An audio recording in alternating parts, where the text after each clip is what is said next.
পিলখানা হত্যাকাণ্ডের বিচার নিয়ে সরকার প্রহসন করছে বলে অভিযোগ করেছেন আটক বিডিআর সদস্যের স্বজনরা।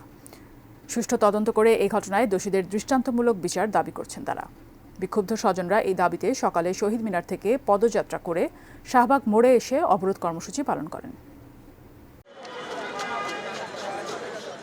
বিডিআর পরিবারের সদস্যদের শাহবাগে অবস্থান কর্মসূচি শেষে কিছু লোক চলে গেলেও অনেকেই শহীদ মিনারে অবস্থান নেন।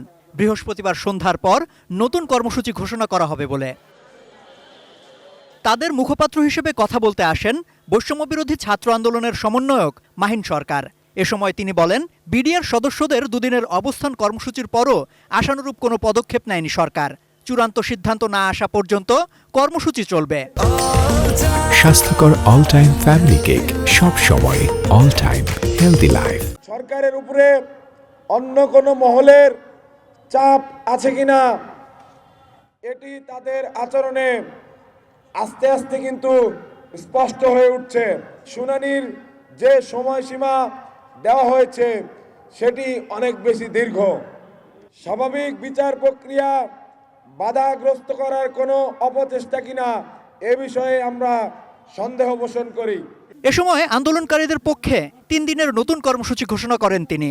শুক্র শনি যেহেতু এই 2 দিন অফিস আদালত বন্ধ থাকে, আপনারা প্রত্যেকে নিজ নিজ জেলায় ফেরত যাবেন, গিয়ে সেখানে অনলাইন অফলাইনে গণসংযোগ করবেন এবং রবিবার দিন আপনারা জেলায় জেলায় মানববন্ধন করবেন।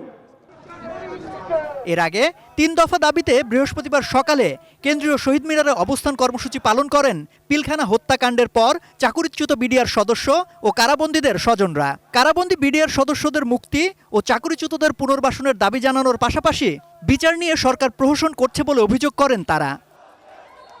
পরে বিডিআর পরিবারের সদস্যরা শহীদ মিনার থেকে পদযাত্রা করে শাহবাগ মোড়ে গিয়ে বিকাল পর্যন্ত অবরোধ কর্মসূচি পালন করেন। সম্রাট আনোয়ার, এটিএন নিউজ, ঢাকা।